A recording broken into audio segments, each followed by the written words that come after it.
Me emrin e Allahut mëshirues, mëshirbërës, mëshirplot. Zotin ton falenderojmë për ti ndihmë, falje dhe mbështetje kërkojmë mbi njeriun më të mirë, mbi profetin më të mirë, me fundin e gjithë pejgamberëve, Muhammedin sallallahu alaihi wasallam, salavatet më të ngrohta, selamet më të sinqerta e dërgojmë. Vëllezër dhe motra, assalamu alaikum wa rahmatullah. Paqja, bekimet, begatit e Allahu xhalleshanu qofshin mbi ju, qofshin mbi familjet tuaja, mbi të gjithë ata njerëz që duan paqen, qetësinë dhe begatinë e Zotit. Zoti na mëson të jetojmë jetën me paqe dhe me qetësi, ta dorëzojmë shpirtin tonë me paqe dhe me qetësi. Zoti na gjykoft me paqen, qetësinë dhe rahmetin e Tij, e të gjithëve na bëft pjesë e paqes dhe qetësisë absolute, pjesë e rezidencës së mëshirës së Allahu xhalleshanuhu. Faktikisht u mundova shumë që fjalën ta nis me ftiju, sepse nuk është thjesht me ftiju, po është me ftiju gjithë qarku të Shkodër, por ai nuk pranoi dhe urdhri i tij zbatohet, nuk refuzohet. Megjithatë, prapë ja kemi komentin e kësaj, ëmbëlsira për në fund themi ne shqiptarët, edhe në këtë rast ashtu është me të vërtetë, ëmbëlsira ka përqen për në fund inshallah.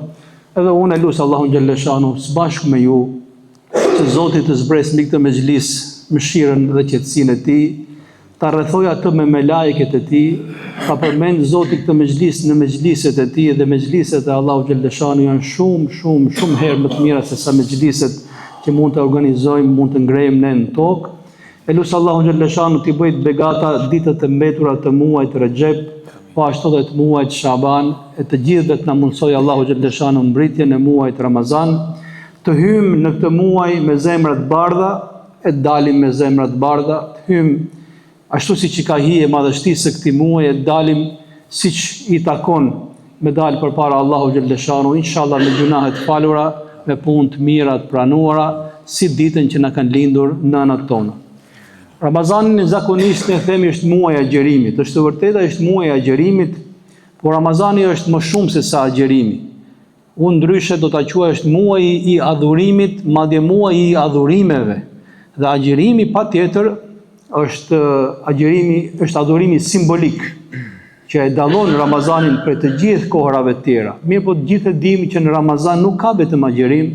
Ramazan ka namaz, ka lexim Kur'ani, ka vizita, ka iftare, ka syfyre, ka sadaka, ka zakat, ka umre. E të gjitha këto e bëjnë atë që quhet pranvera e jetës besimtarit. Është bashkja në të cilën ka çdo lloj adhurimi. Për këtë arsye, kam dëshirë që shpresoj që të mos ju lodh, të flasim disa koncepte në lidhje me konceptin e adhurimit, nevojën që ka njeriu për adhurimin dhe çfarë statusi dhe pozite ka ky adhurim tek Allahu xhalleshanu, çfarë është kur themi adhurim. Pastaj fjalën e kam ftyer për të hyrë më shumë në detaje në lidhje me muajin e Ramazanit.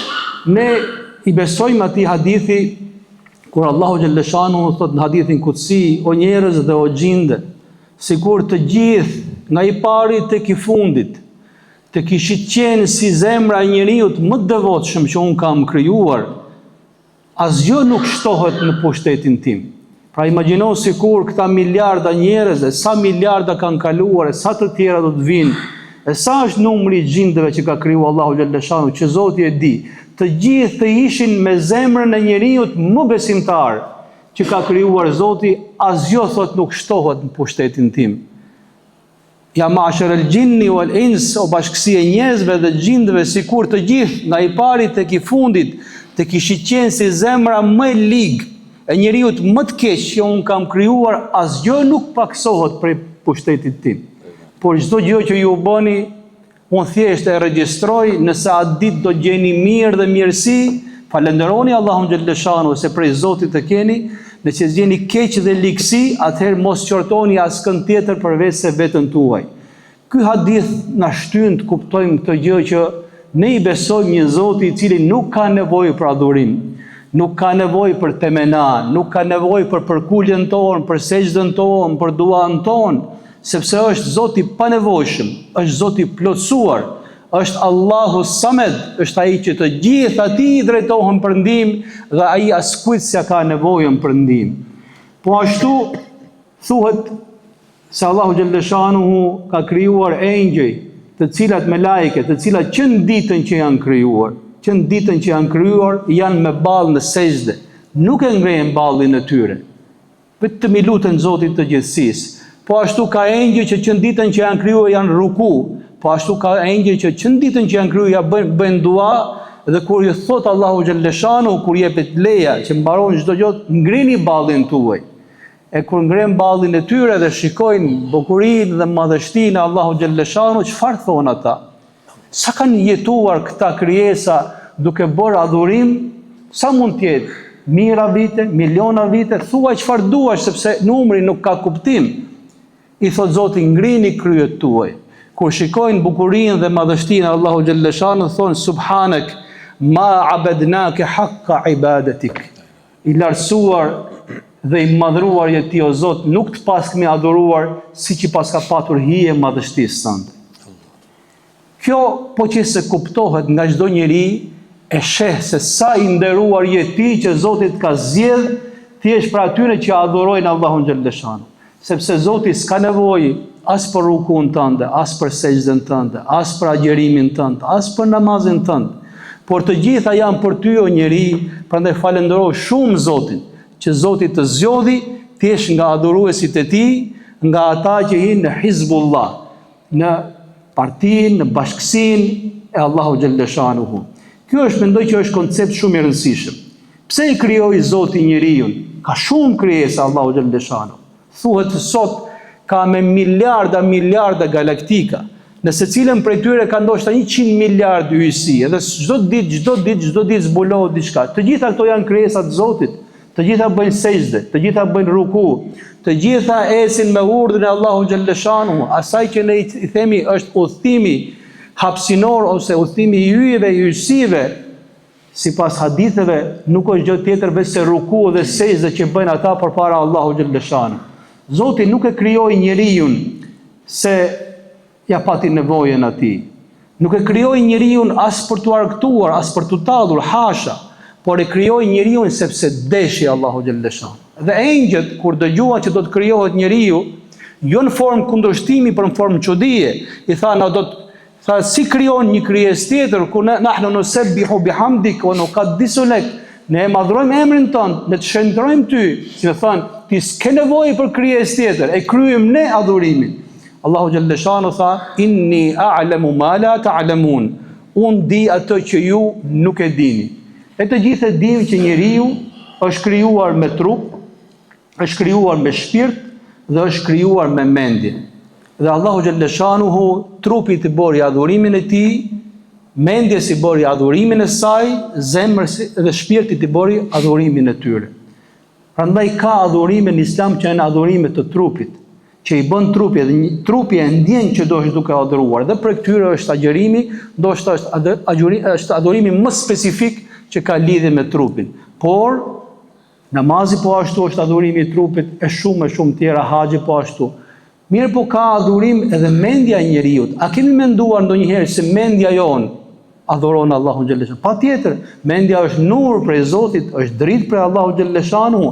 A mundet që të ketë një krijesë e cila i adhuron trupi, i adhuron Zotin, kurse mendja dhe shpirti adhurojnë Zotin? Po janë dy elementë shumë të rëndësishëm.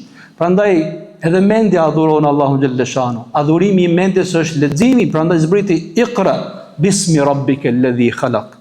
Lexo, mendo, medito, kupto. Se kjo është e veçanta e njeriu. Tha, unë di ato që ju nuk dini. Kjo është një krijesë që do të adhuroj me dëshirë.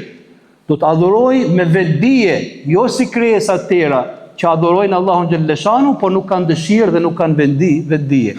Prandaj ai që ne i themi meditim është ibadet shumë i rëndësishëm. Dietarët kanë thënë që ndoshta meditimi i një ore mund të jetë më i mirë se sa adhurimi i gjithë jetës, sepse në ato meditime të disa minutave ndoshta njeriu kupton esenca dhe sekretet jashtëzakonshme të Allahut Gjellëshanuhu. Dhe fjalët që kanë lidhje me meditimin në Kur'an janë të shumta. Ka tefekkur, ka tedebbur, ka ta'akkul, ka shumë sinonime që i ka përdorur Zoti. A nuk mendojnë, a nuk reflektojnë, a nuk kuptojnë? I drejtohet pikërisht mendjes së njeriu, se mendja e njeriu duhet të kuptoj, duhet të di se është në adhurim dhe Allahu Gjellëshanu. Pse dituria është ka që rëndësishme? Dituria që të afron ty tek Allahu Gjellëshanu. Pse thot, innema yakhsha Allaha min ibadihi l'ulema. Ata që kanë frikë dhe kanë ndroje më shumë Allahun janë ulemat. Ata që sa më shumë shtojnë dituri, aq më shumë mendja e tyre adhurojnë Zotin, aq më shumë e kuptojnë madhështinë e Allahu Gjellëshanu. Për fat keq, ky popull, i cilit i zbriti ajeti Ikra, u kthy një popull që nuk lexon. Ky popull që u drejtua, lexo, mendo, reflektoni, kuptoni, u kthye një popull që lexon po nuk kupton. Ky popull që ju zbritën ajetet e diturisë për të punuar me dituri, edhe kur lexon, edhe kur mendon se kupton, nuk punon edhe nuk e reflekton atë dituri dhe atë lexim me cilin e dalloi Allahu Gjellëshan. Unë mendoj që muslimanët në përgjithësi sot e kanë neglizhuar shumë adhurimin e mendjes. Mirë po mendja është element i jashtëzakonshëm për jetën e njeriut dhe është element që duhet dhe ajo të adhurojë Allahun Gjellëshanu. Kemi pastaj ato që themi adhurimi i zemrës, dietarët thonë adhurimet e zemrës janë maja të adhurimeve dhe gjunahet e zemrës janë gjunahet më të rrezikshme. Mbështetja tek Zoti, falënderimi, sinqeriteti, dashuria dhe mshuria, gjitha këto janë në zemrën e njeriut.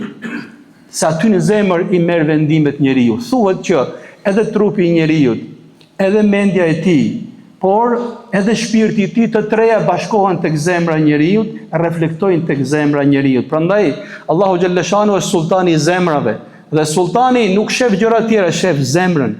Ai di se çka zemër njeriu. Nuk ndikohet Allahu Gjellëshanu nga fjalët e dikujt, as nga pamja e dikujt. Ai shikon zemrat e njerëzve dhe shikon edhe punët e tyre.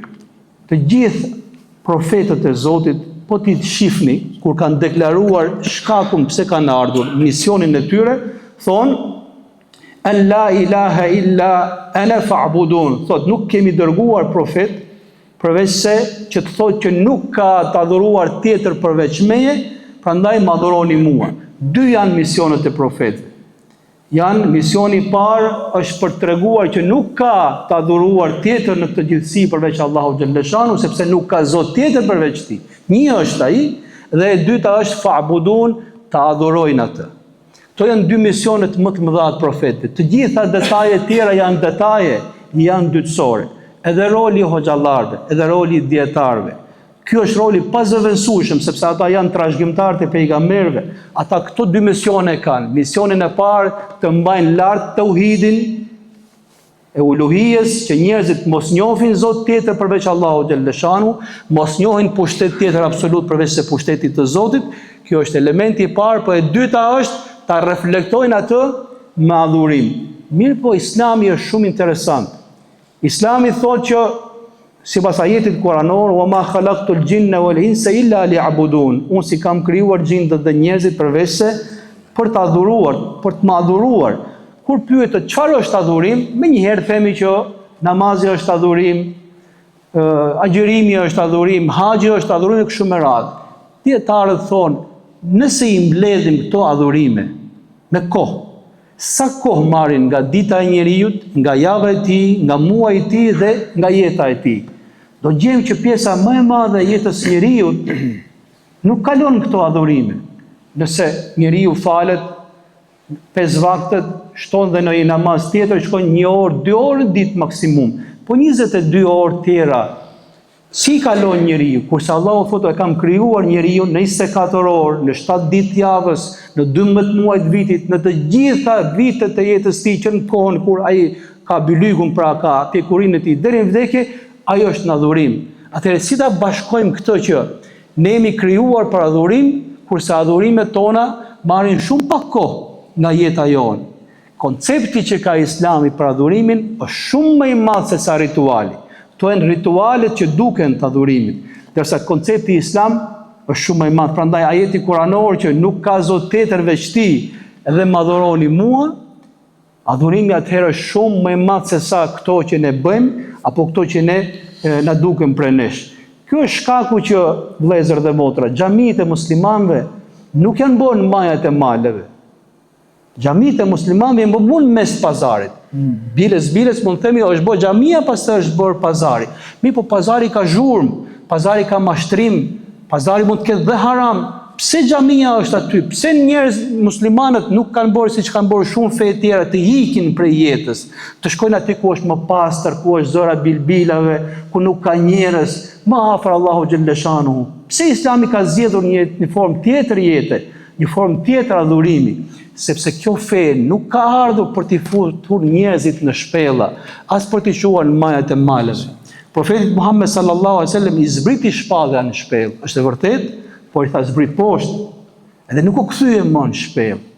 Prandaj ne Allahun xhalleshanu e gjejmë edhe në majat e maleve, edhe në thellësitë e shpellave, po e gjejmë aty në pazar, aty ku është zhurma, edhe në xhami, sepse për ne gjithë jeta jonë është adhurim. Nuk është vetëm namazi ynë adhurim. Nuk është vetëm koha që ne kalojmë në xhamit tonë adhurim. Islami ka bërë revolucion të jashtëzakonshëm në këtë aspekt. Pse ajetet e ditës së xumas janë shoqëruar dhe para dhe mbrapa me tregti. Kur thritet ezani i xumas, lëni shitblerën dhe vraponi aty ku përmendet emri Allahu xhalleshanu. Do të thonë ti je duke punuar para xumaje. Nuk ta ka bërë haram të punosh për para xumaje. Thot momentin që thirret ezani, ndalo shitblerën. Po kur mbaron namazi i xumas, thot shpërndahuni nëpër tokë dhe kërkoni të mirat e Allahu xhalleshanuhu. Kjo është koncepti i adhurimit, sepse dhe kur bën tregti përpara xumaje, nëse e bën me halal atë, ti je në adhurim. Por u thirr ezani i xumas, mbaroi dynjaja, mbaroi tregtia, përgjigju Allahu xhalleshanuhu, mbasi mbaron namazi i xumas, kalo pastaj përsëri vazhdo të adhurosh Zotin duke fituar riskun halal. Pse lën vakëfe muslimanët? Vakëfi nuk është vetëm sevap për ty. Ti merr sevap për veten tënde, po ju bën dhe dobi dikujt tjetër. Ti ke vdek, ke ik prej kësaj dynjaje, por adhurimi dhe shpërblimi yt vazhdon tek Zoti. Prandaj quhet civilizimi islam është civilizimi i vakëfeve. Këto vakëfe kanë mbajtur fenë, këto vakëfe kanë mbajtur shtetin, këto vakëfe kanë mbajtur diturinë, kanë mbajtur medreset, kanë mbajtur spitalet, kanë mbajtur ulemat, kanë mbajtur hoxhallarët. E gjitha vakëf. Po çdo thot lesh vakëf, do të thotë që ti beson se hajri nuk vdes asnjëherë. Adhurimi që ti ke lënë nuk kputet me lejen Allahu xhalleshan deri në ditën e Kiametit dhe vinë shpërblimet e këtij adhurimi. Pse profeti Muhammed sallallahu alaihi wasallam, pse nuk i tha shokëve të tij, lërini shitblerën, lërini tregtin, unë nuk do jetoj shumë gjatë këtë dynja. Çfarë do fitoni? Një kafshat bukë do të ham gjithë. Hajdeni dhe dëgjoni prej meje hadithe, mësoni prej meje Kur'an, leni gjitha. Pse nuk jo tha diçka të tillë? Sepse edhe tregtia që ata bënin, edhe puna që ata bënin, edhe ajo ishte adhurim. Dhe nena është transmetuar që sahabët e pejgamberit alayhis salam e kanë pas bërë me ndrim. Njëri shkonte dëgjonte profetin alayhis salam, tjetri ruante baktin, pastaj bënin me radhë, tjetri shkonte ruante baktin dhe i tregonte çfarë hadithe ka thënë profeti Muhammed sallallahu alaihi wasallam. Pse shumica e xhenetlive të përgëzuar ishin tregtar? Pse nuk u tha aty në mos u merrni me tregti, hajdeni bëjmë dietar. Ky është pejgamberi i cili arriti të mësojë të gjithëve që tregtari është në adhurim, që i pari shtëpisë është që lodhet dhe punon është në adhurim, dietari është në adhurim, gruaja që shërben tek shtëpia e saj, që rrit fëmijët e saj, ajo është në adhurim. Ky është koncepti që ka sjellë Islami, që të çdo gjë, nëse bëhet me niyet pastër për Zotin, dhe nëse bëhet në kufijtë e halallit, ajo është problem dhe ajo është adhurim. Prandaj do të gjejmë vëllezër dhe motra që pejgamberi sallallahu alaihi wasallam e ka korrigjuar konceptin e adhurimit kur ka parë që ndoshta sahabët e kanë keq kuptuar dhe është mërzitur me ta. Kur dikush e ka lënë jashtë kujdesit bashortin e tij, siç ishte rasti e Ebu Dherrit, në historinë e Ebu Dherrit me Selman Farisiun, Ebu Dherri nuk kishte interes për bashortën e tij, nuk flinte natën, falte gjithmonë namaz natë, dhe agjeronte rregullisht, por Selmani i tha, do të hash bashkë me mua, se ka marrë mysafir në shtëpinë tënde. S'po agjeron Ramazan, do ta prishish agjerimin tënd, dhe u detyrua ta prish Ebu Dherri agjerimin asaj ditë. Natën, kur u ngrita të falte namaz, ta fle. Përsëri tha fli, pastaj mbrapa griu sa ta shirsh kohë për të falë namaz, dhe kur doli nga shtëpia, i tha, o vëlla, ne kemi detyrime ndaj Allahu xhalleshanuhu, kemi detyrime ndaj familjeve tona, kemi detyrime ndaj mysafirëve tanë, kemi detyrim ndaj trupit tonë, jepi secilit hakun që i takon. Nuk është kjo punë, falu gjithë natën, agjëro gjithë ditën, edhe braktis familjen tënde, edhe thuj unë mjafton një kafshat në këtë dynja. Kjo nuk është Islami. E kuptoi Selman Farisiu, dhe kur ja thanë këtë gjë pejgamberi sallallahu alaihi wasallam, tha sadaqa Selman, të vërtetën tha Selman. Sepse edhe gjumi natën për besimtarin, edhe ai është adhurim. Edhe kujdesi për familjen, për bashortën, për fëmijët, edhe respektin ndaj musafirit, edhe ata janë adhurim, por edhe kujdesi për trupin tënd janë adhurim. Dhe ata sahabe që njëri tha, unë nuk do flej gjithë natën, do adhuroj Zotin gjithë natën. Tjetri tha, unë do të kaloj ditën gjithmonë në agjërim. Tjetri tha, unë nuk martohem, do të bëj jetë individuale, sepse familja më angazhon, me halle, me probleme, dhe to më largojnë prej Zotit. Profeti a.s. u njoftua nga Gjibrili, se çfarë kanë thënë 3 sahabi, kështu është transmetuar, unë gjitë në hutbe, ishte i mërzitur, tha, qa janë ato njerëz që thonë kështu dhe kështu, tha, unë jam ai që falem natën, por edhe flej, jam ai që agjëroj, por edhe prish agjërimin, unë bëj jetë familjare, unë kam familje, unë kam fëmijë, kam bashortë, kam nipër, kam mbesa, kjo është sunneti im, kush e refuzon sunnetin tim nuk është prej meje. Çfarë do të thotë kjo? Do të thotë që të gjitha janë adhurim. Ky ishte koncepti, ky ishte modeli që solli profeti Muhammed sallallahu alaihi wasallam. Në çdo vend, në çdo kohë, ti je besimtar, ti je në adhurim ndaj Allahu xhaleshanu. Puna jote është adhurim. Edhe ai që del ditën punon, i ka duart me kallo, shkon e punon për të ushqyer familjen e tij, dhe ai është në xhihad. Fitosh riskun me halal, është xhihad, dhe ndoshta xhihadi më i madh. Edhe nxënësi që ka dalë për dituri dhe investon gjithë jetën e tij për dituri, ai është në krahët e melajkeve deri ditën që kthehet. Edhe prindi i cili kursen bukën e tij që të edukojë fëmijën e tij, edhe ai është në adhurim ndaj Allahut xhaleshanu. Tregtari që mundohet ta fitojë kafshatën e tij me halal, edhe ai është është në bashkësinë e melajkeve. Kështu ka thënë pejgamberi sallallahu alajhi wasallam, ata tregtarë të sinqert që fitojnë me halal, ato janë me melajket e Allahut xhaleshanuhu. Prandaj muslimanët se kanë neglizhuar asnjë aspekt jetës. Edhe pa ulë kurrizin, me marrë një mbeturim prej rrugë, me e hedh që mos dëmtohet dikush, aty thot Zoti, ty të ka fal, tani të ka fal ty Allahu xhaleshanu. Ky është koncepti që ne kemi për adhurim. Nëse do ta kuptojmë këtë gjë, e nëse do ta jetojmë këtë siç duhet, vallahi jeta jon e gjitha ka për qenë adhurim. Edhe Ramazani ka për të patur tjetër hije dhe tjetër shije. Edhe namazet tona do të kenë tjetër shije dhe tjetër hije. Pse nuk na ngjisin ne adhurimet tona? Se vim nga një botë që mendojmë që kemi qenë larg Zotit, rrim 5 minuta me Zotin, dalim tek një botë që mendojmë që jemi larg Zotit, edhe ngelem vetëm 5 minuta për Allahun xhaleshanu, edhe 5 minuta nuk ngjisin. Ama kur thosh unë erdha në xhami, isha në adhurim, po erdha prap në adhurim, dola prej xhamie, do shkoj prap tani në adhurim, atëherë do të shikosh e gjithë jeta jote. E gjitha është në adhurim ndaj Allahu xhaleshanu, po e mbyll fjalën time me këtë, unë mendoj që sfida e muslimanëve sot është në dy gjëra, në dy aspekte. E para është jetës tonë duhet t'i japim adhurim. Për fat keq nuk po japim jetës tonë adhurim. Tregtari s'po e bën punën e tij si adhurim.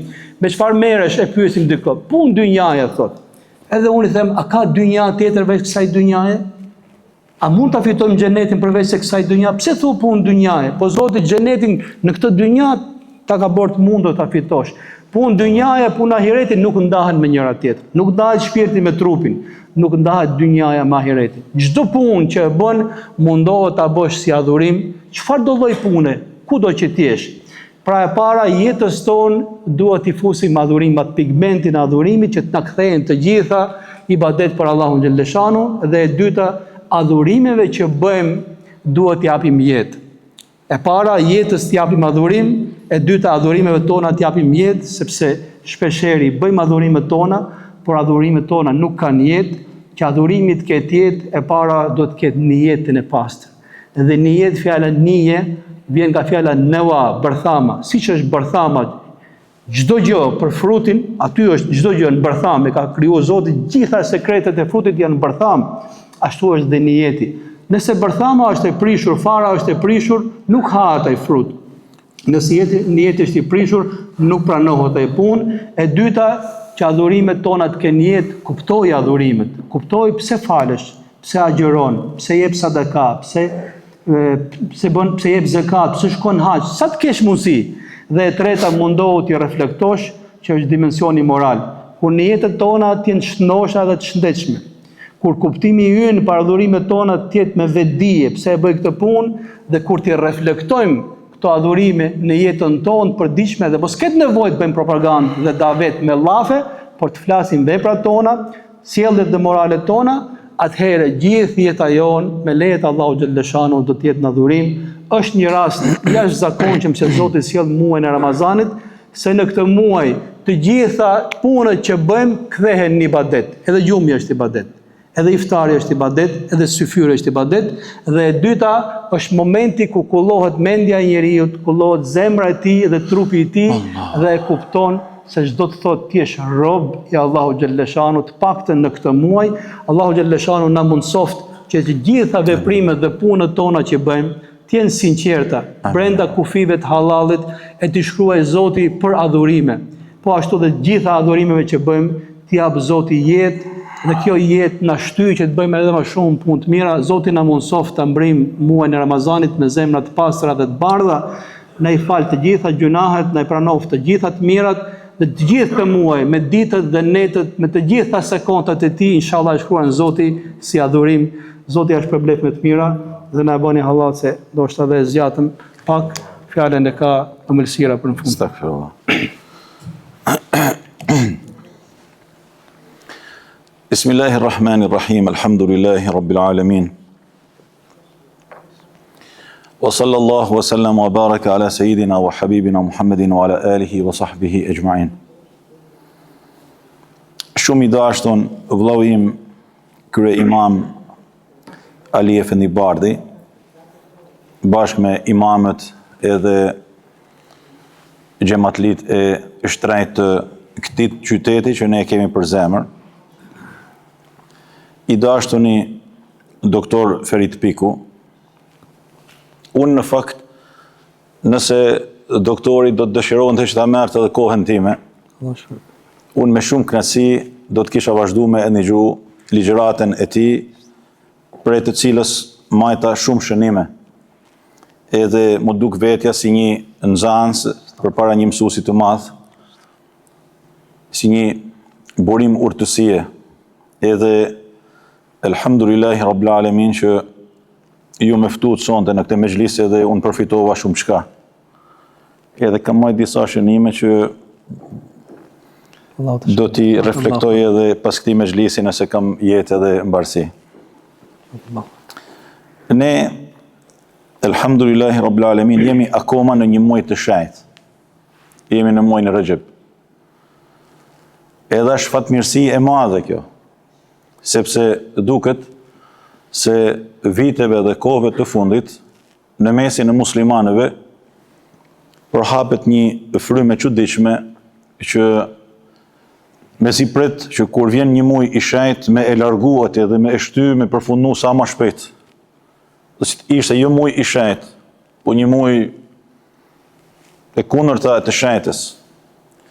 Një muaj dënimi, ndëshkimi, një muaj ku njeriu nuk duhet të ketë asnjë adhurim, asnjë përkushtim ndaj Zotit të tij, wala hawla wala quwata illa billah. Pastaj po vjen një muaj për cilin pejgamberi alayhi salatu wasalam do thotë që një muaj ndërmjet Rexhepit dhe Ramazanit ku shumë njerëz janë të futuar. Edhe duket se edhe në mezhliset tona, kur ne flasim për tubimet e prag Ramazanit, e harrojmë edhe muajin Shaban, e harrojmë edhe muajin Rexhep edhe fokusohemi vetëm tek Ramazani. E në fakt, është një mirësi shumë e madhe që ne jemi të rrethuar nga kjo mirësia e Allahut Azza wa Jall, që na e bën nasib me hyrë në këtë atmosferë të begatë të këtyre muajve, edhe me rrit krejt natyrshëm në muajin e mandueshëm të Ramazanit, por të përgatitur për Ramazanin.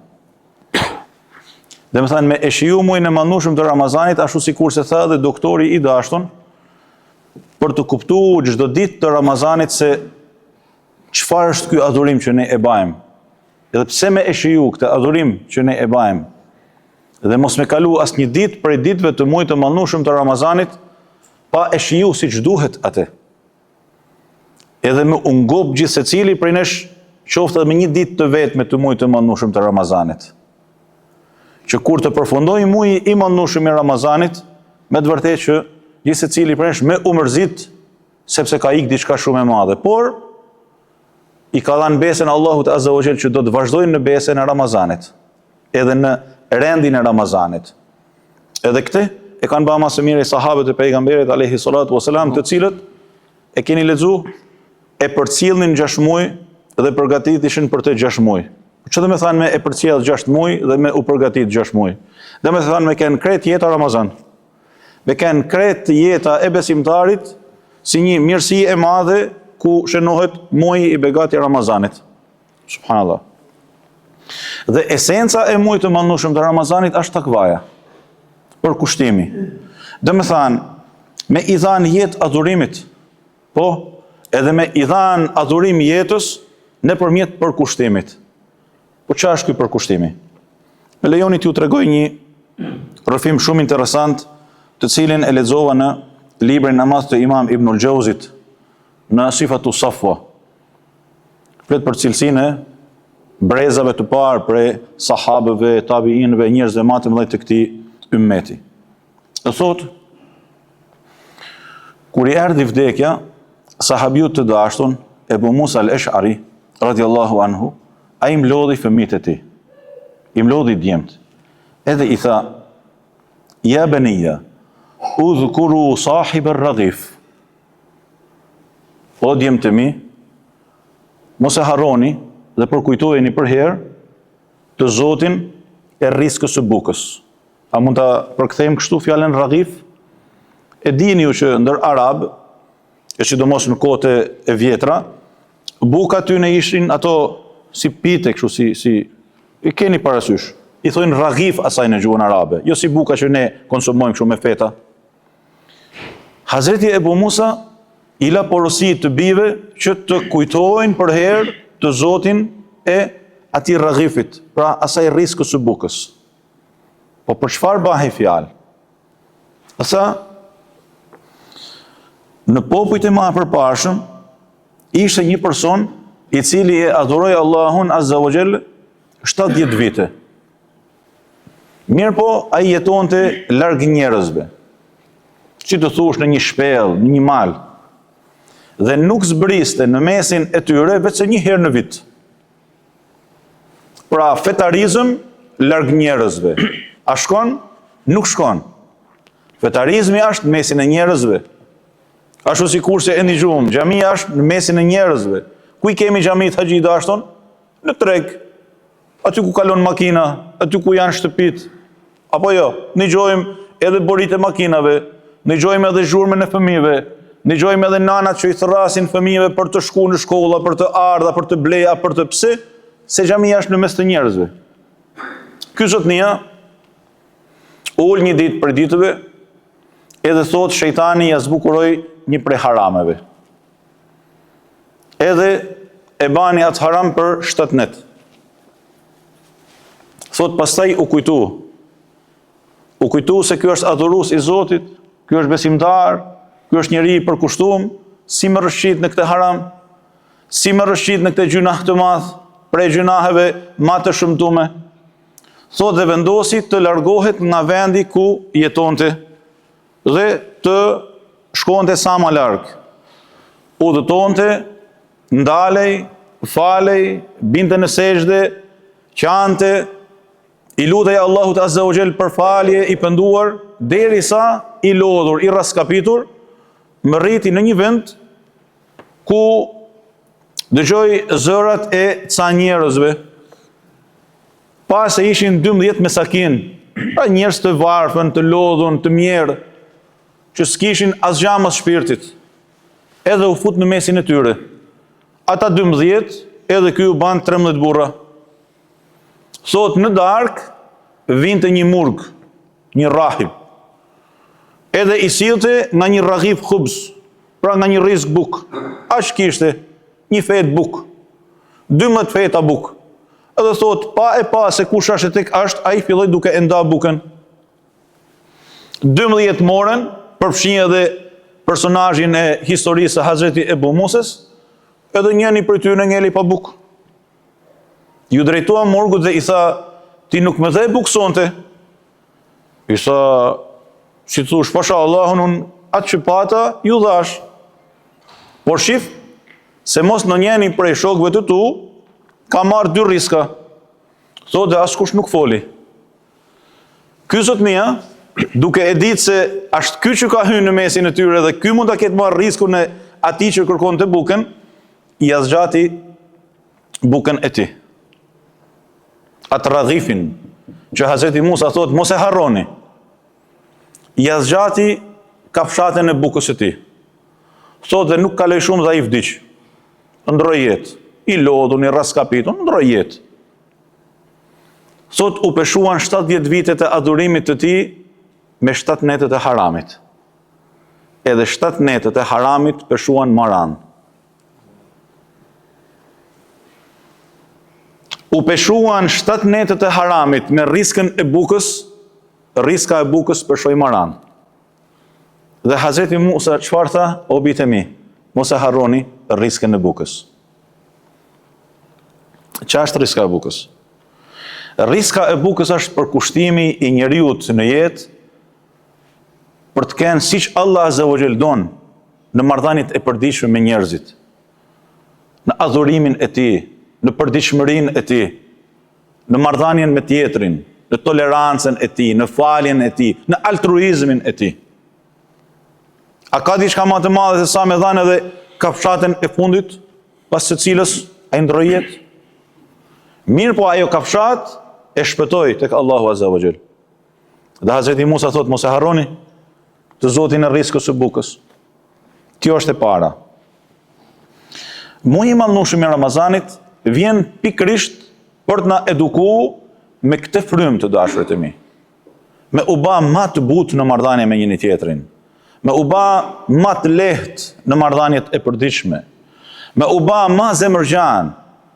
Me u bë ashtu siç e bajmë adhurimin e agjërimit, për të cilin Allahu Azza wa Jall thot, as-sawmu li wa ana ajzi bihi.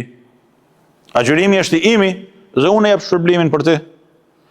A mund ta kuptojë ndonjëri prej nesh se nëse në mesin ton ka ndonjë person që gjatë ditës së Ramazanit është apo jo ninushëm?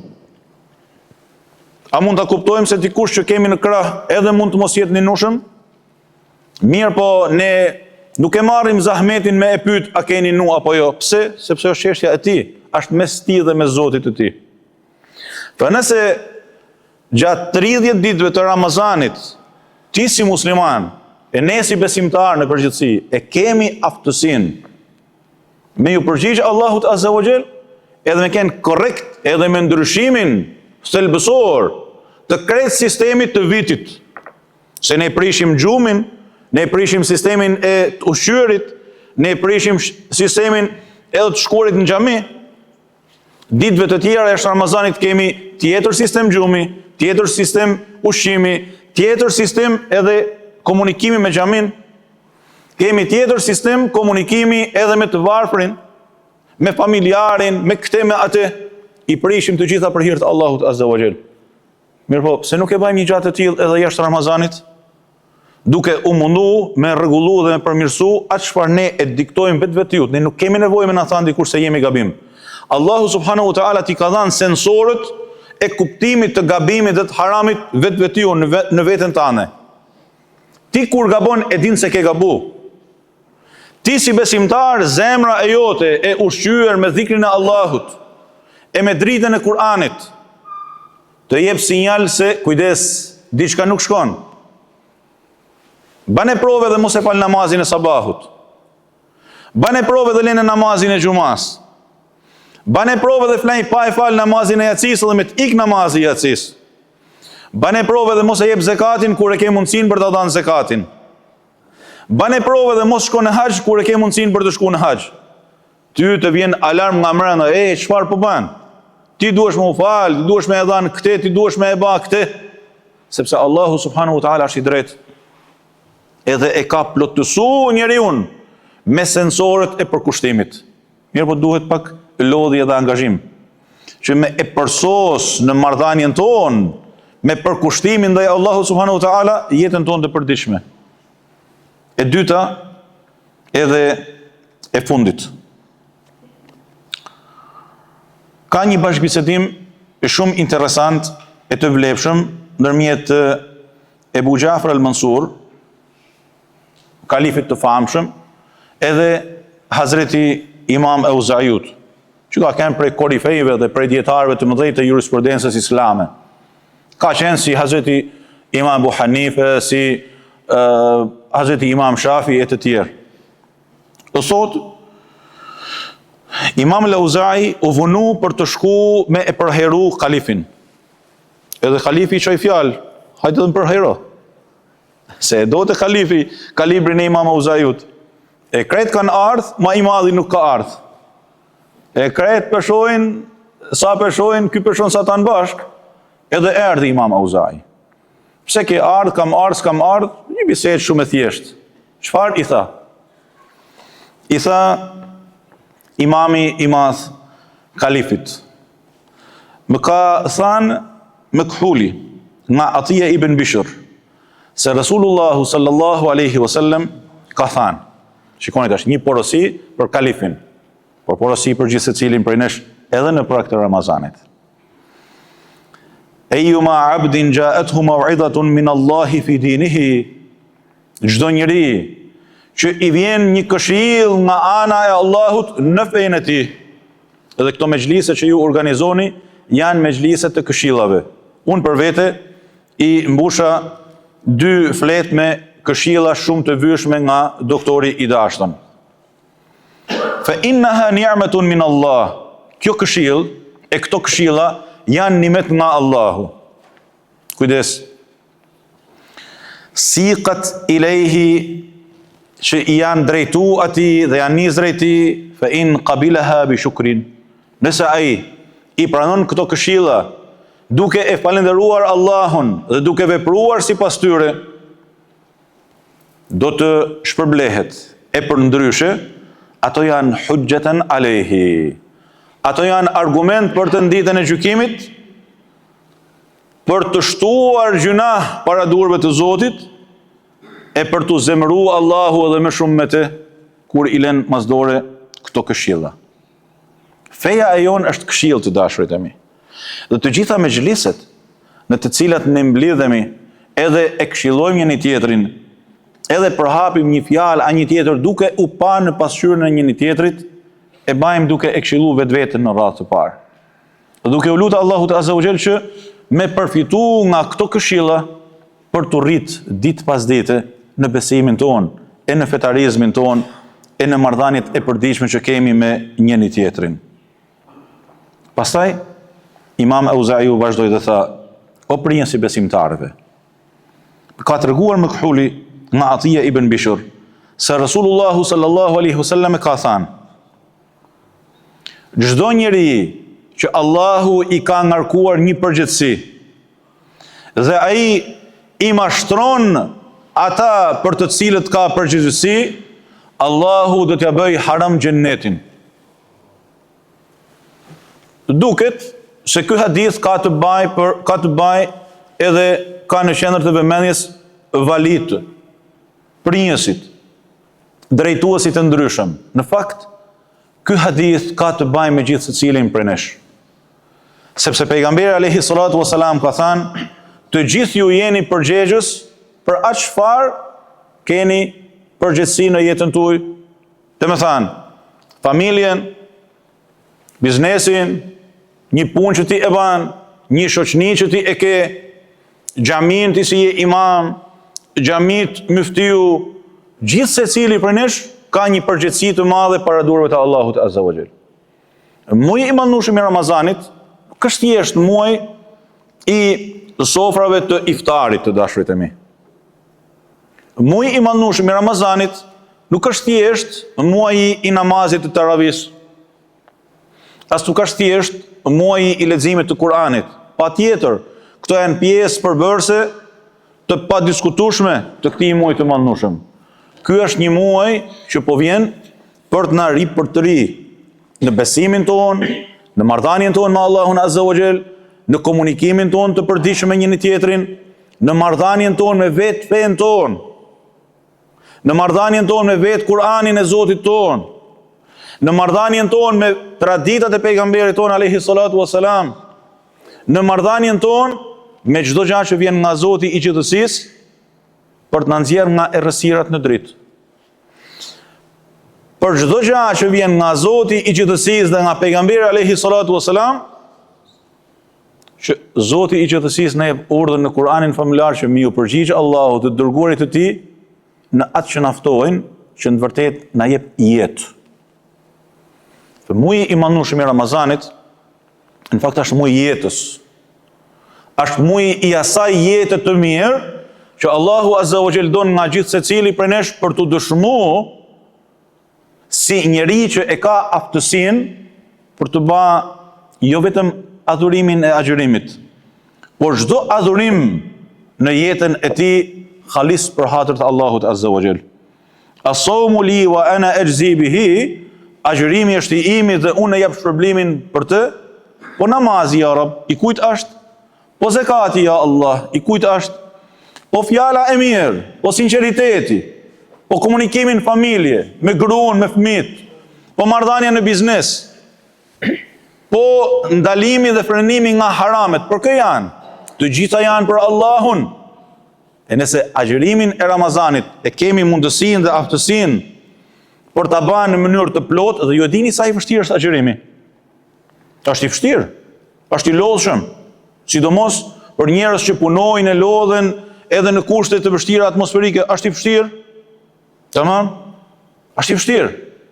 E nëse këtë që duket si ma i vështiri i adhurimeve, ti e bën me kënaqësinë më të madhe, nuk e bën për doni, nuk të detyron kush. Nuk thot askush se a ke agjëruar apo jo sot, e bën për hir të Allahut xhalis. Çka të tjerët nuk i bëjnë për hir të Allahut? E kemi mundësinë për të bërë të përkushtuar e për të drejtuar nga Allahu subhanahu wa taala, duke marrë mirësitë e këshillave dhe udhëzimeve që na vijnë nga mallnia e tij subhanahu wa taala, për të bërë më të përkushtuar, më të ditun, më të udhëzuar, më të drejtë, më të lirë, më tolerant, më bamirës, më zemërgjan, më altruist, më musliman.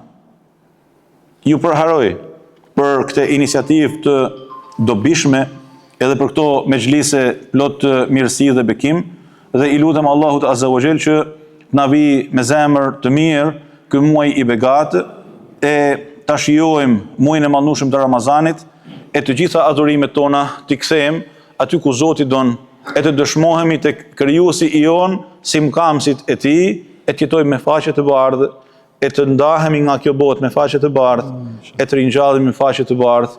Allahumma amin, Allahumma amin, walhamdulillahi rabbil alamin.